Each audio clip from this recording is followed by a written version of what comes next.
Good morning, everybody. Thanks very much for joining us. Fascinating insights today into the Nordic markets and looking at senior housing, healthcare, as part of one of these in-depth sessions for SHHA.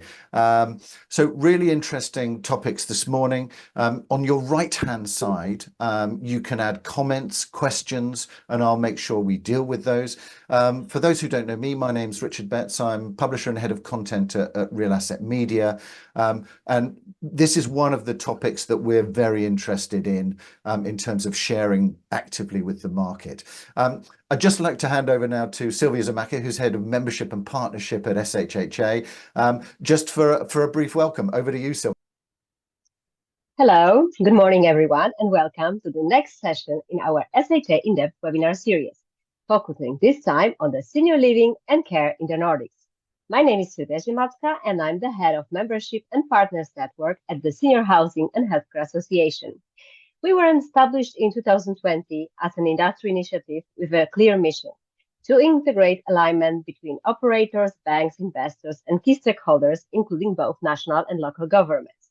We want to make senior housing and healthcare market more investable, better understood by all stakeholders, because due to the aging population, we know that this sector is gaining a momentum.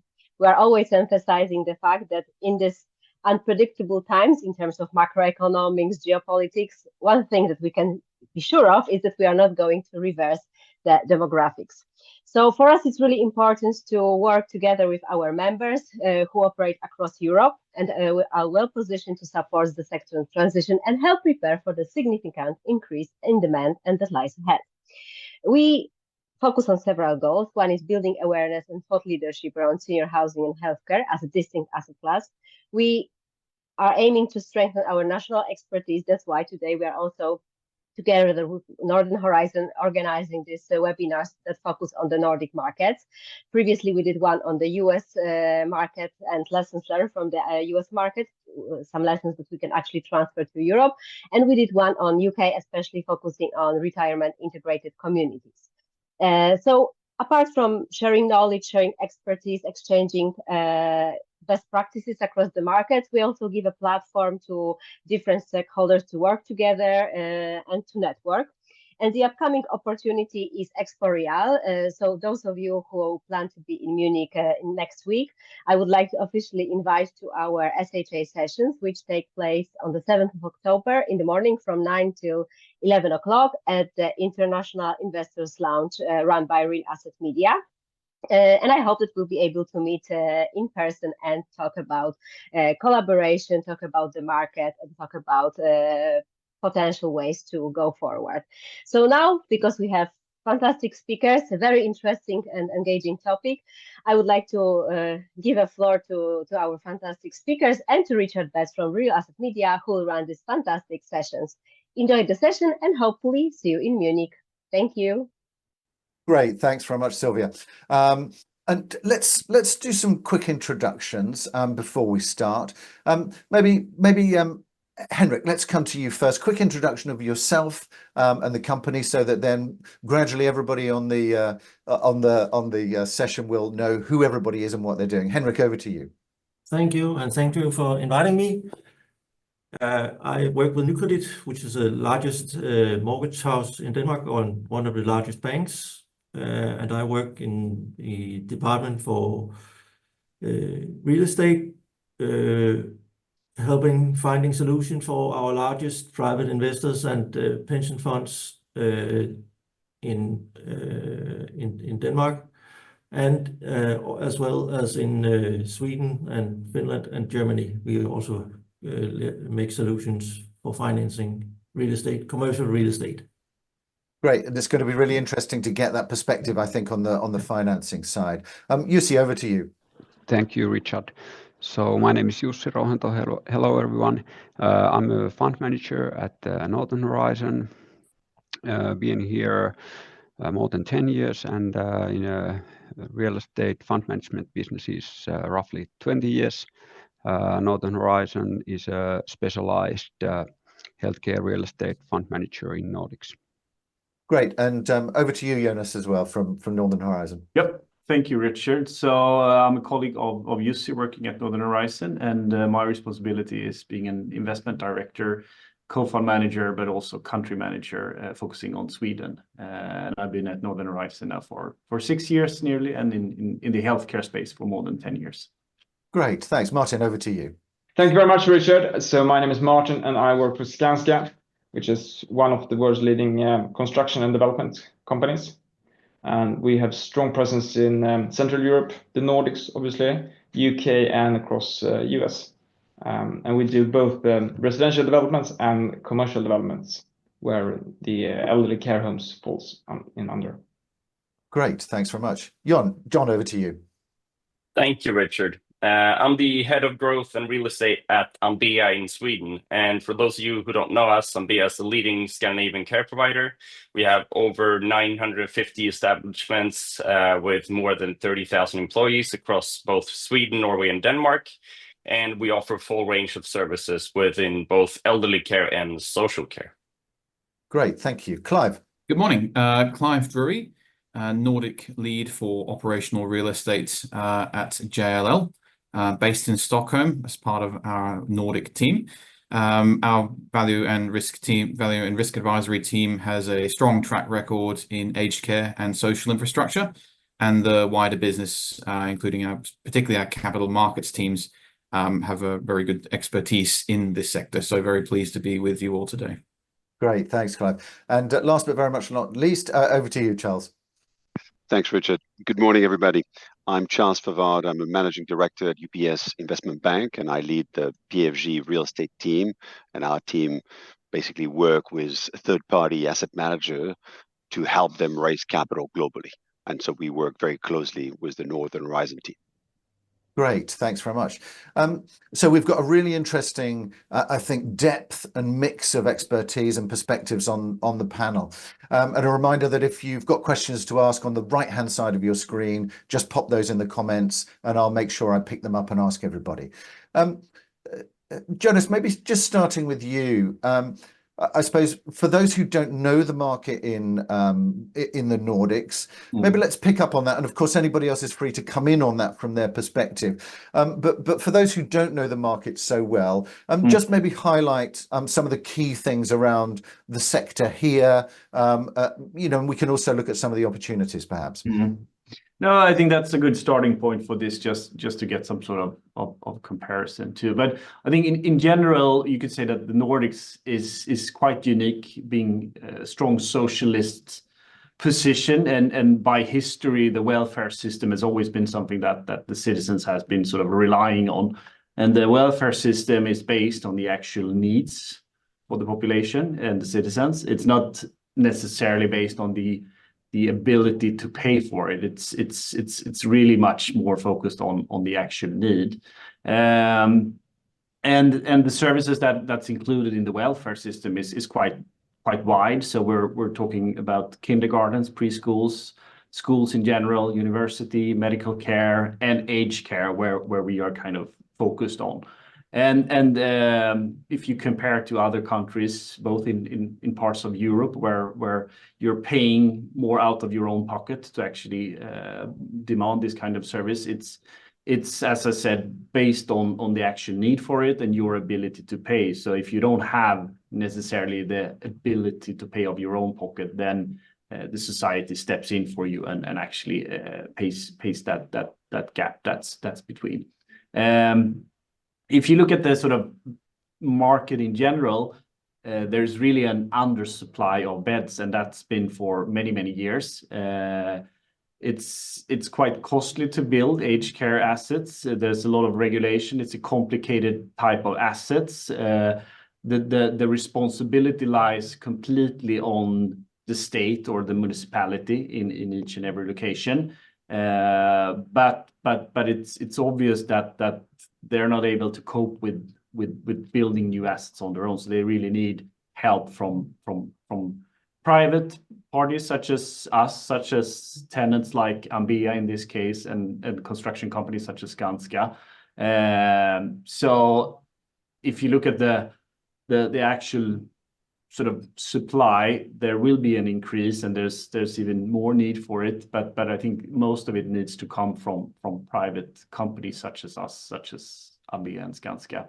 And this supply-demand imbalance is, if we're looking ahead towards the next 5 to 10 years, we see that the demographic change is actually accelerating. We see that there's even more demand going further, and this is something that will have to be addressed by private investors, and we see a very good opportunity for this to build new care homes that will fit the need for this. Okay, good. And we'll be able to drill down into some of the specific markets. Also, Jussi, great to have you here in terms of the Finnish market. Clive, maybe just pick up on that because obviously, you know, JLL looking across lots of jurisdictions here. So pick up a little bit on, I guess, some of the differences as well in those markets. But also one of the key elements that we always sort of see in this particular market, you know, around senior living and healthcare, is definitions. Are we saying the same thing in France, in Germany, in the UK about a specific service level? So it'd be good to just pick up, I think, a little bit on that as well, in terms of the definitions in the market and how you're seeing that for investors who may not be familiar. Absolutely. So aged care, we generally, from a real estate valuer perspective, categorize that as social infrastructure.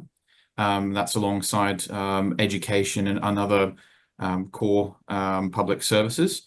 And the key characteristics of that generally in Europe are that it is generally a fairly stable and core, there's core demand from it from a social perspective. And I think particularly in the Nordics, a really defining characteristic of social infrastructure and aged care more specifically is that it is very much underpinned by public responsibility, whereas you may have in other jurisdictions like the UK, it's potentially more of the private sector is taking a larger role here. Even though the private sector is strongly involved, the ultimate responsibility comes back to the municipalities. So what that means for investors is there is a core need, and there is publicly, effectively, indirectly backed operators. So that's quite secure income, and therefore has become very favorable over the last 5 to 10 years. Okay, interesting. And John, maybe picking up from you, you gave a brief introduction, which is great to Ambea, but there may be people who are less familiar than, let's say, JLL or UBS, for example. So maybe just pick up a little bit on, I guess, some of the operators there in the Nordics, just in terms of, I suppose, your growth plans. How do people like Northern Horizon fit in with that? How does that work in the market? So I guess just how the market runs for you, just to give it outside, people from the outsider perspective on that, John. Yeah, sure. We're both working really closely to both Skanska and Northern Horizon, and we are growing continuously. So right now we have about 10 elderly care homes in production in Sweden and about 20 new establishments within social care. So we see a lot of potential in these markets, definitely. And just to connect to what Jonas previously said, we have a really big need for these type of properties going forward. So we have a study said that we have a need for 460 new elderly care homes these coming years only in Sweden. And then in Denmark, the situation is almost similar, with the need for 200 new elderly care homes until 2030. So there's a big need, and that's why it's so important with private involvement, both from us as care providers, but also from property owners or property investors. To see a really big need of these type of establishments going forward these coming years. Okay, good. And maybe Martin, for you, just pick up a little bit on what that means in terms of, I guess, some of the trends for what you're needing to build. What is the market looking for? Where's the demand? Because obviously, as a developer, you're also having to look quite far forward in terms of where you see demand, what is required in terms of amenities. So what's the situation there in Nordics? And I suppose, does that differ from what you're seeing in other areas where you're active? So to start with, I can emphasize that what Jonas and John just said, that we see a really big need of new elderly homes. We have numbers of about 500 to 2030, which is in line with what John just said. And one of the big problems for the municipalities to how to finance this, if they would develop them themselves and own them themselves. So that's where we, as operator, as Ambea and Northern Horizon, takes a huge role to help the municipalities to actually fulfill their requirements from the population when we get this older population. But also we need to see products that are future proofs. We can't just build something to fulfill the need right now. We need to make them future proofs so we don't end up in the same situation in 10 years or 15 years. And that's a huge challenge. And the research is really, it's a lot of research in this area, how to develop and how to build elder care homes in an efficient way for the operator to actually hold the costs as efficient as possible. I mean, as the night personnel is one of the largest costs. But you also need to, of course, to have the residents in mind all the time.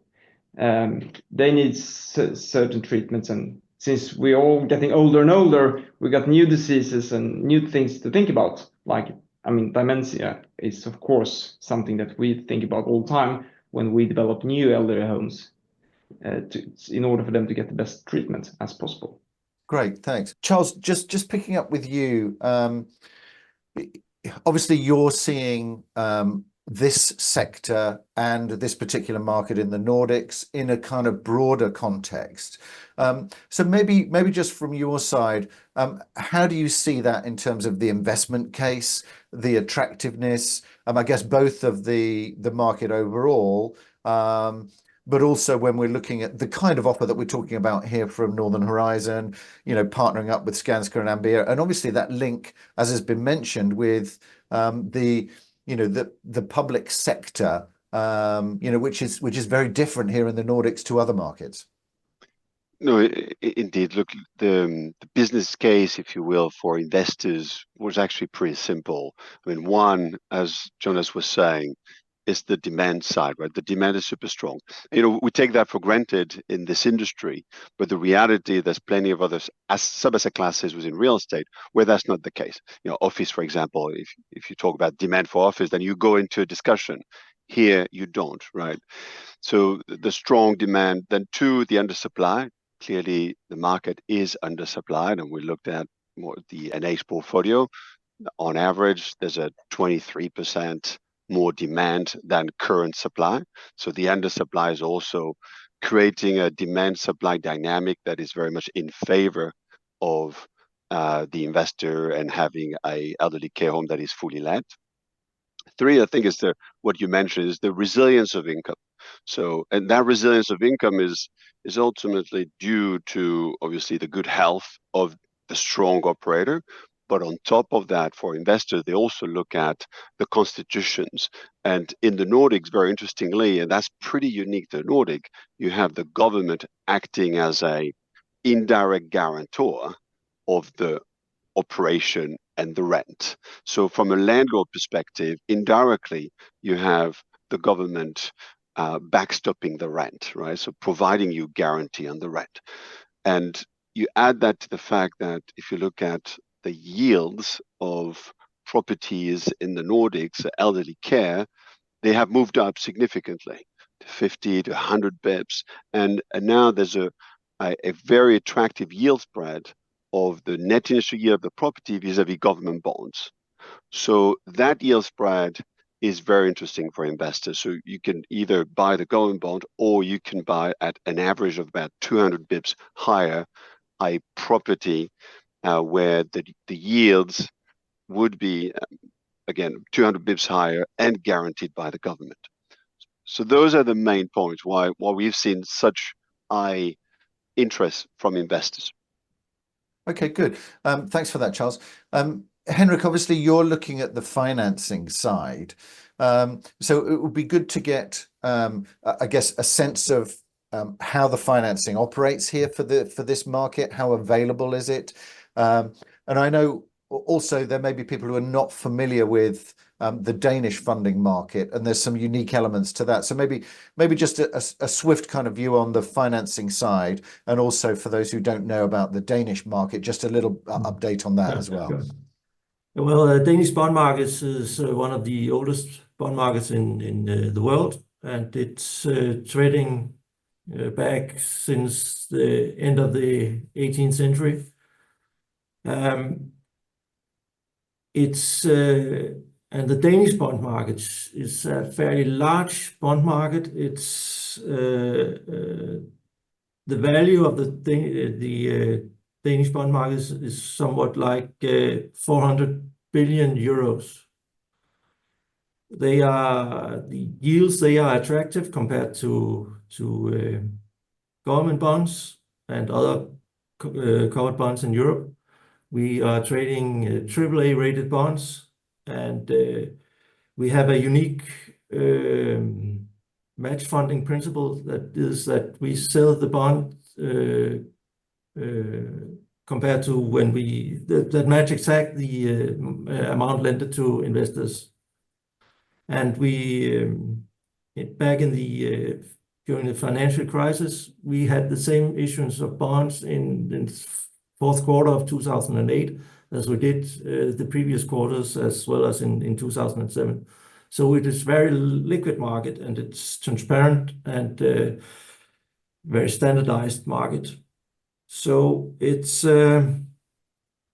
quite a secure market to get financing in, and we issue bonds with a maturity up to 30 years, and it's bonds that we can't call unless you are the borrower is in default. And that's quite significant. And from your side, Henrik, how do you see, I guess, you're lending on residential more broadly. How do you see the lending in terms of senior living within that context? In that context, we are very comfortable with lending to this segment. It's an emerging market for us for care homes because of the legislation changed somewhat 10 years ago. So it's still an emerging market. We are very focused on the care home operators. They have to have a track record, and they have to have a strong financial base. And we are also looking very much at the location of the property or the care home, because of the demographics in Denmark. People are still moving from the rural areas of Denmark towards the larger cities. So you have to have a very good location or a prime location for care homes. But it's still an emerging market for us, and it is very attractive because of the need for care homes. You just have to have the right operator and the right location for us. Great, thank you, Henrik. Jussi, I just want to drill down a little bit in terms of Northern Horizon there. How has the strategy developed? Because we've heard from many people, but also Jonas, the demographics, the demand here. What's happened in terms of the strategy, and also, I guess, drill down a little bit in terms of the Finnish market for us, Jussi. Yeah, thank you, Richard. This is a good opportunity to present our business.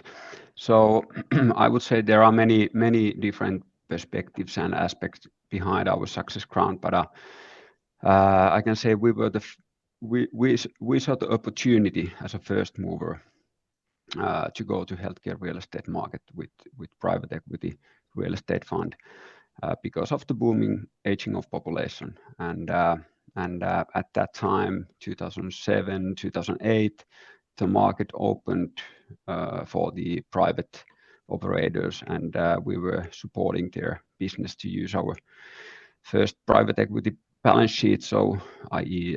Healthcare One fund. From the beginning, it was just a local platform here in Finland, and we had a strong cooperation with local pension funds, municipalities, developers, construction companies, and healthcare operators, of course. So I would say our timing, professionalism, team effort, of course, need for the private equity investments, and strong cooperation with key partners like our development and finance knowledge, together with booming aging of population. These were the main factors of our success at that time, and it developed so that we started to be, let me say, a specialized fund manager in a very niche industry in the Nordics.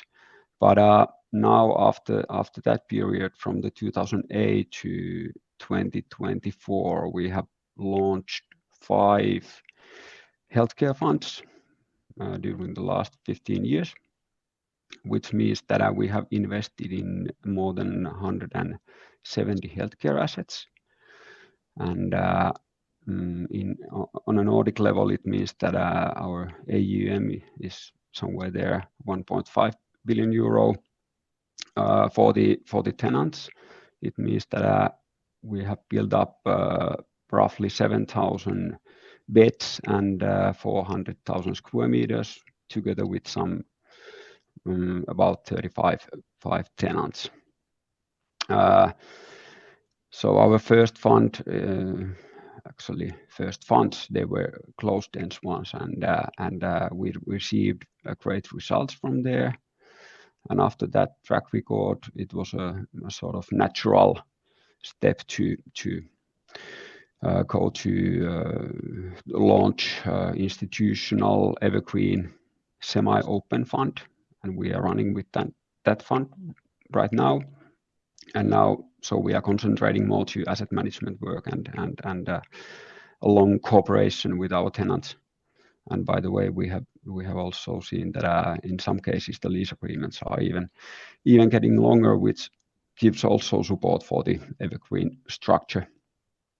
But all in all, I would say our learning curve was pretty impressive for the first mover to the market, and these together with our success and teamwork, of course, and timing were the key elements for the track record and our position today. Great, thanks, Jussi. There's some questions coming in from the online audience, which is great. I'm just going to pick up a couple of those, and then whoever would like to answer them can. Thank you, Sebastian, for yours, which is, do you see private operators coming from other international markets, for example, the UK, entering the Nordics? And Sebastian says he's surprised there haven't been many private players considering the demand. We have Ron van Blois. Welcome, Ron. Thank you for joining us as chair of the SHHA in the questions. One question, how does ESG come into play in the Nordics? Do we see it reflected in valuations? Do we see alignment in the value chain of OpCo and PropCo? So an interesting topic there. And from Andreas, I've noticed that senior living developments tend to focus more on rental or lease models rather than offering units for sale and self-use. What do you think are the main reasons for this trend? Could a model like branded residences, where units are sold for self-use, help developers and investors mitigate the delayed ROI typically associated with rental models? So a couple of different questions there, and interesting, some of those almost the reverse of the questions that I was being asked on a similar topic when I was in Lisbon last week around senior living. So interesting to see the different perspectives from different markets. Does anybody want to pick up any of those, whether that's the ESG one, whether it's the private investors? sorry, Richard. I can try to answer the first one or maybe add to it a bit. I'd say because aged care in Sweden are quite consolidated, or in the Nordics actually, and I think it's because it's quite hard right now for us with the politics.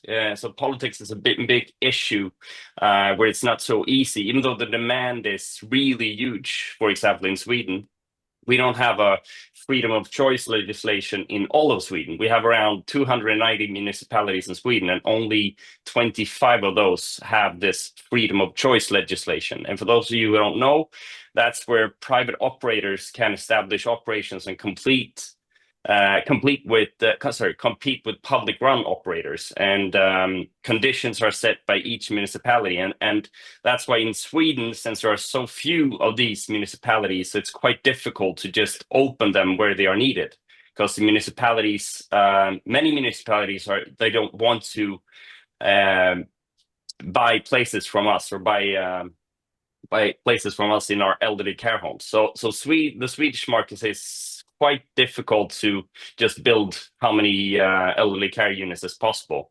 But then we see really great potential in Denmark going forward, because they have this national freedom of choice legislation that we see great potential in going forward, because then we can build houses anywhere there's a need, and people can move in as residents. They can choose us above the public placements that are available in each municipality. So that's maybe some answer to the question.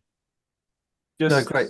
Sorry, Richard, just to add to what Jon said, but it's really as Jon described, it's a very consolidated market in Sweden, and I think the barrier to entry is very, very high. It's just not just to have the financial capacity, but it's also the reputation, being able to actually show that you're in this for the long term. And the politicians, it's so sensitive topic, because if something goes wrong, they will be the one sort of responsible for it. So that's why it's not just for the private operator, even if you're one of the biggest players in Europe, to just open up an establishment. It's a long process, I would say. That's interesting, and that maybe picks up. There was a second question around that topic actually as well, which was how do you view opportunities for younger new operators with innovative concepts in terms of entering the market? Are there specific challenges or criteria that need to be addressed to gain traction? And I think to a certain extent, it sounds as though it is more difficult for new operators to come into the market from that perspective. Yeah, I'd say so. If we're talking just about Sweden right now, we have a government agency that is responsible for supervising all social services within Sweden, and they have quite high demands on how we can build these type of properties. You cannot build it however you want to. So for example, how many apartments per floor, and they have all these type of different demands for how it's possible to build. That's why I think there's the high demand for how you can enter the market. It's quite difficult, I guess, for new operators. And I think to add to that, that's why the asset and the real estate is so important to be able to even operate. It's not just, you can't really convert a residential asset and then just call it aged care or another type of asset. It needs to be customized for the certain need, and you also have to have a very deep understanding of the operator and what's actually driving their costs. As being mentioned before, if you could actually reduce the staffing cost with 10%, well, then you're probably willing to pay a lot more in rent. So it's always, I think that's why this type of asset is probably even more complicated than some other asset classes where you completely just rely on the tenant. But also, so that's, and also being sensitive because it's being run 24 hours a day. So it's very sensitive if there's disruptions in anything, if you have a water leakage or you need to refurbish or so on. So it's a bit unique. Absolutely, and as a developer, I can just emphasize exactly what you're saying. That I mean, it is a quite complex structure to build. I mean, because all the pieces need to fit together. I mean, the operator need to operate it in an efficient way. The relatives need to feel safe that their loves are taken care of in a very good way. We need to have a long-term investors that take care of the assets. So it's not that easy for a new developer or a new operator or a new investor for that to just enter the market, because this is built on, I mean, our relationship, the three of us, but also a lot of knowledge from previous products. Okay, And good. that's why, that's why we're working so closely with, for example, with Skanska and their architects to design these type of assets, so they're efficient as possible for our staff and mainly for our residents. Good. Well, I'll come to the ESG one in a minute because I think that's interesting. But Charles, there was the point there about operators coming into the market. But if we're looking at investment capital coming in, other investors, are you seeing more interest from international, from the UK, for people to want to access this market to come into the Nordics? Definitely. And you know, NH was very successful at raising a lot of European capital, right? Pension funds mainly, also some insurance companies, very keen to get exposure to this market. And what they want to do is to select a specialist, right? So that's why they came to NH, who has 15 years plus of track record, a large team across the Nordics. They had 4 funds already, so this is the 5th, and this resonated really well with them. And again, the reason why they were so keen is on top of that track record, that expertise, that knowledge, the fact that they've bought and sold a lot of asset in this market is gaining access to the Nordic market, which has that government guarantee in place, right? Indirect, which is again unique. So it's the combination of international investors were keen to come into this market because of that indirect government guarantee, and they wanted to do it with the best-in-class manager in this market, which ultimately they identify as being Northern Horizon. Okay, good. And maybe just Clive, from your perspective, there was the discussion in the chat there around valuations. Is ESG being taken into that context?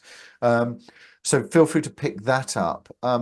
But also, just in terms of your view on the market, how do you think senior living and healthcare is being seen by investors in comparison to either other areas of living, for example, or some of the other sectors? Is it gaining more traction? What's your sense of that? Okay, I'll answer the answers in 3 parts, and the first I'll start with just adding on to the topic we've been talking about international investors in the Nordics.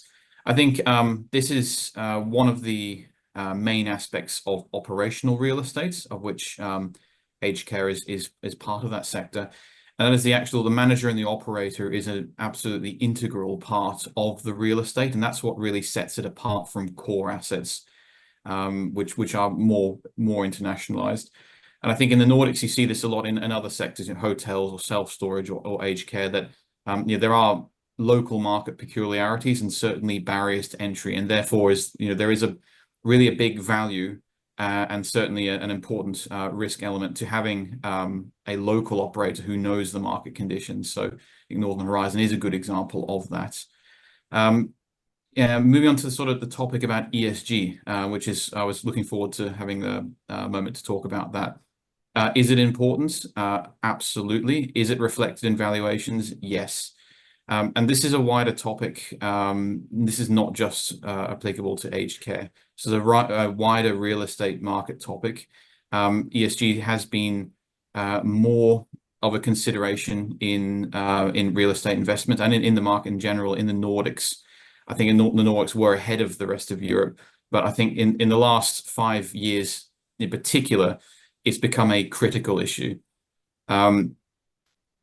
For various reasons. We've had energy price instability, market perception has changed. And I think we do genuinely see transactions where the ESG criteria is not in line with market requirements. We do see pricing difference. We do see reduced liquidity. So the matter of ESG is a really core consideration. It's a matter of future-proofing and de-risking the portfolio. And I think really, yeah, the demands are only going to keep increasing on ESG considerations. From a valuer's perspective as well, it's even more in focus. The RICS has increasingly detailed requirements for how we consider this and assess this. So it's not just about what's the ESG position now, but what would the foreseeable risks be in ESG in the future. So I can absolutely confirm that that's an important requirement. In terms of how the sector is seen by international investors, there are a number of key themes, which I think we've already touched on those.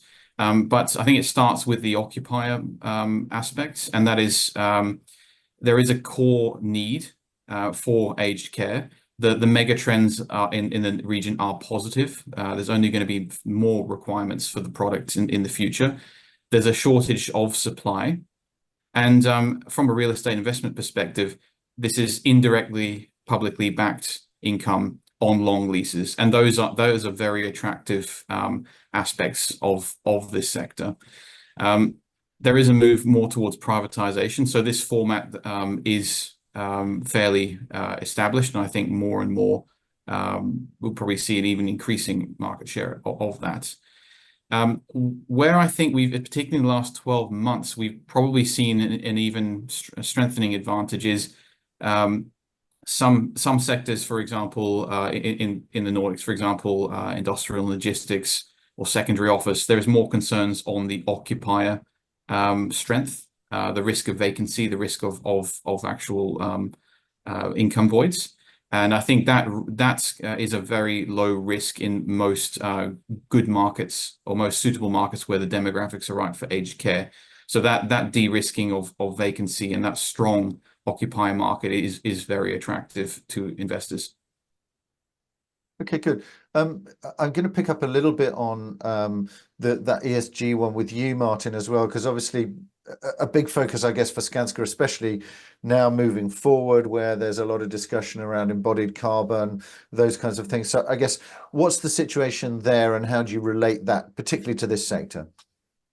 Thank you very much, Richard. This is, of course, a topic that is close to our heart. As a construction company, this is very much on the focus because we can do a change here when it comes to CO2 emissions. So we absolutely welcome stricter ESG rules, and we will be net carbon zero by 2045, which is quite a long time in the future. So we also have a short-term goal that we are reducing our CO2 emissions by 10% each year in our projects. So next year, the projects that we start next year will have a 10% lower CO2 emission than this year. We do that by having solar panels, geothermal heating. We have developed a concrete with lower CO2 emissions, for example. So we need to look at all aspects, how we can lower the emissions, because we need to do that. And the construction part is obviously a phase where a lot of CO2 will be released. So all our products, or elder care products, has LEED Gold as a standard, which is very high. If possible, sometimes it's not possible at all if the municipality has some certain requirements that doesn't allow us to go there. But we try to then change those. We have a dialogue with the municipality to actually increase the requirements in early phase for the environment, but also for the investor, because that will future-proof the asset in the long run. No, I think that's an interesting point. It would be good, Jussi, just to get from you, I suppose. We've talked a lot about the the demand that there is there. So how do you see this, and where you've come from at Northern Horizon, but how do you see this developing if we look towards the next 2, 3, 4, 5 years? How do you see this sector developing? Yeah, thank you, Richard. There are major trends, of course, and we see that in the future, for example, the asset size is under the pressure to be bigger, because right now the total market in Nordics, it's somewhere there 240,000 beds for the elderly care, and there is a huge shortage. We have calculated that until the year 2030, it's needed to have roughly 70,000 new beds, and the shortage by 2050, it's almost 200 beds. So, and this is pretty much because of the older adults who are living even longer. Then other future trends, we have recognized that the consolidation will continue for sure. That's why we only have a limited number of good tenants at the moment from the private sector. But also one more topic is that the infrastructure investors, they are coming to service provider business and also to property investment business, and this is something new we have recognized and saw in the Nordics. And you see, I mean, there was a question in the chat actually around AI, and I guess for anybody as well here, in terms of looking towards that future a little bit, how do we see innovation influencing the market? Do we see a role for AI, for various technologies? What's our sense there? Anybody can pick that up. I can start. I think this is probably more a question for the operator also, but Jon, you can fill in afterwards. But I think what we're seeing is that's a huge potential. Like if you actually can get the technology right, I think what's kind of limits it right now is legislation, because there's a lot of legislation on you need to have a certain amount of staff and so on. But I think you have a lot of technology today that you could use, which would actually reduce a lot of the hours needed in staff for the care home. So I think that's probably where the operators will have to spend a bit more time on trying to change the legislation to allow technology to actually be, because I think one of the reasons why you want to use technology is to make people more independent, so that you don't need to disturb them with people actually getting into the room to look during the night if they have fallen out of bed or so. So it's really, there's not just reducing costs, it's also to make their life more independent. But I'm passing the microphone to Jon, because I think he's able to tell this in a even broader context. So Jon, yeah. Go ahead. Sure, thank you, Jonas. Yeah, this is actually a really interesting question for us right now going forward, because in these coming years, our definitely biggest challenge right now is to finding labor, and especially in the future. So I think we need to see other types of legislation to be able to work more with welfare technology in our current homes right now, because labor is our main issue these coming 10 years. And so finding ways to work with maybe cameras or sensors or radar or maybe AI as well in the properties, that's a thing that we are putting a lot of money and time into right now, and trying to infect the legislators to be able to use this in our properties going forward. Okay, good. There's a few more questions coming in. I'm just going to run through some of the broader trends so that we can pick them up in the final 10 minutes that we've got here. So interesting view from Noel, which is seeing the care home market evolving into something closer to hotel markets in a way, and maybe that is something that is about government classification. So he was interested to see how offers will develop between care and non-care models over the next 5 to 10 years, which I think is an interesting point. there was a question about, is there resistance from Nordic governments towards international capital ultimately owning and controlling key care operations and real estate? Is that a risk for internationals coming in? And also one around here, the transaction levels in the markets, which have been low.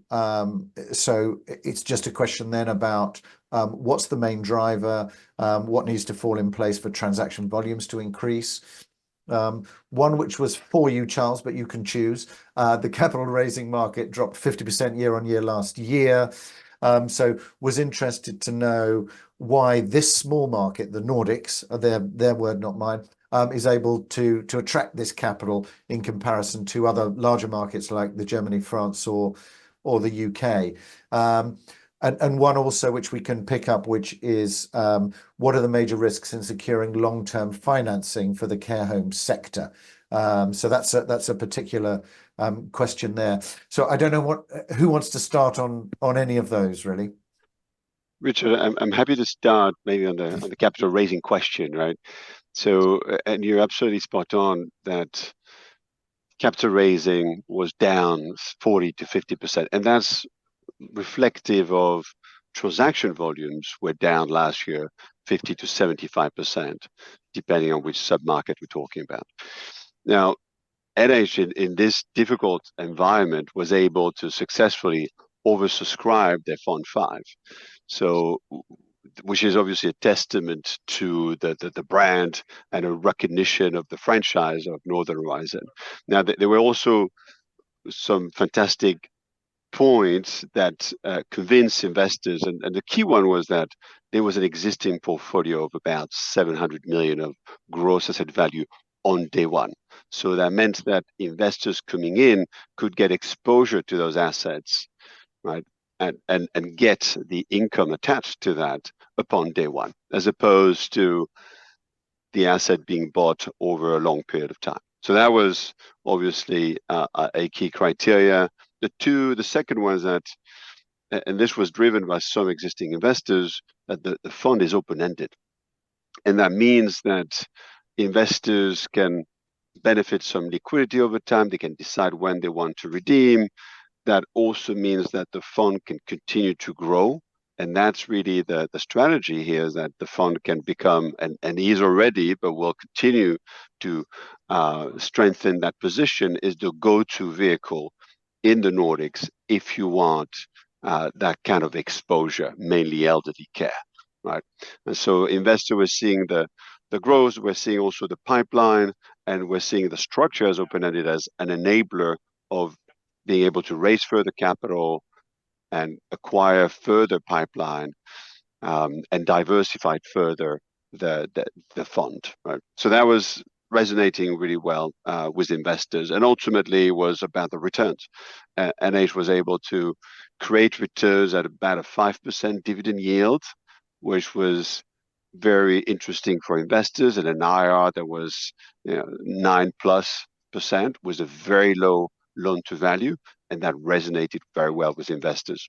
Okay, good. Clive, do you want to pick up the point about the transactions in the market?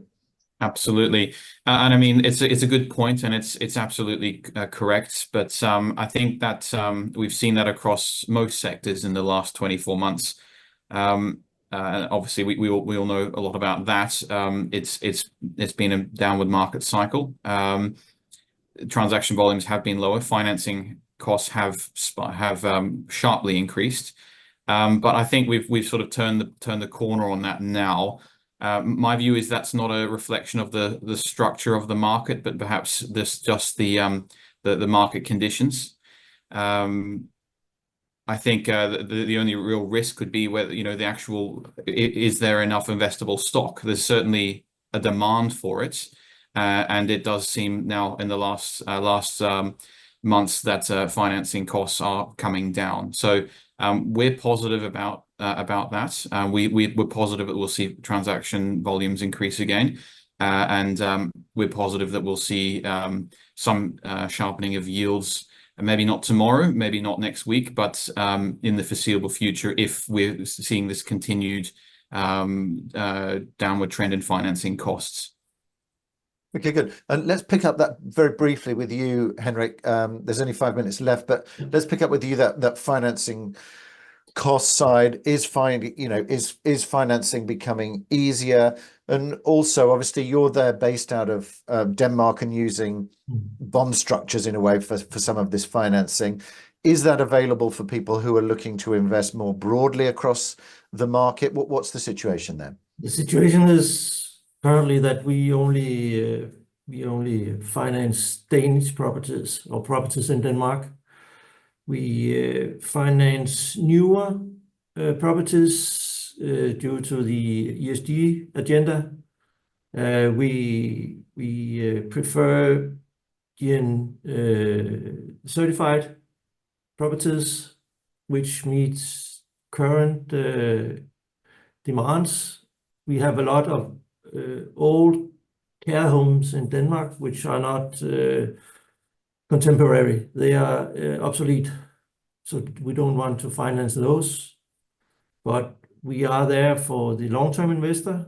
We can issue up to 30-year loans. So that's should meet that requirement. And it's relatively cheap. At the moment, interest rates are coming down and the margins are low. So we are certainly there, but currently only in Denmark. Okay. What the future brings, I don't know. We could foresee within some years that we could go to Sweden, for example. Okay, interesting. But that's we can't decide that yet. Okay, it's one of those interesting areas, I think, in terms of some of the growth. And John, maybe from you as well, are you looking to actively grow beyond the geographies where you are at the moment? What's the situation there? Right now, we're focusing on the geographies we are right now. So mainly Sweden and Denmark and Norway. So we need to grow more in those geographies going forward before we add on a new geography. Okay, good. Let's pick up just slightly. There's only 2 minutes left, but I just wanted to pick up, Charles, maybe starting with you and then perhaps Jonas as well. Obviously, there's been encouraging signs in terms of the interest rates dropping, better macro picture. Just briefly, how do you see that, particularly for the Nordics and for this sector of the market?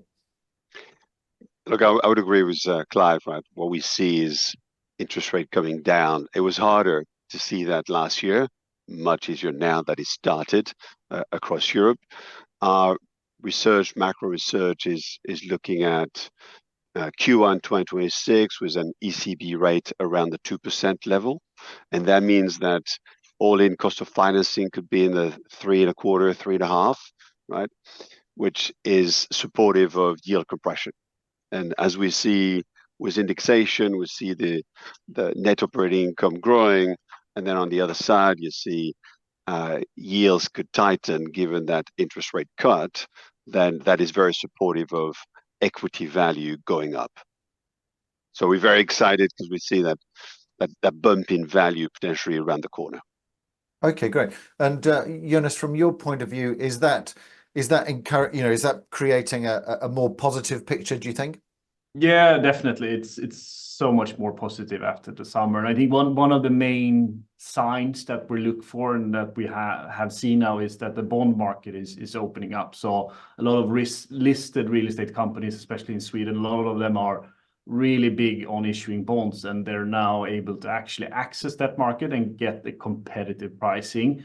And that takes off a lot of the pressure that's been on the commercial banks to actually lend to them.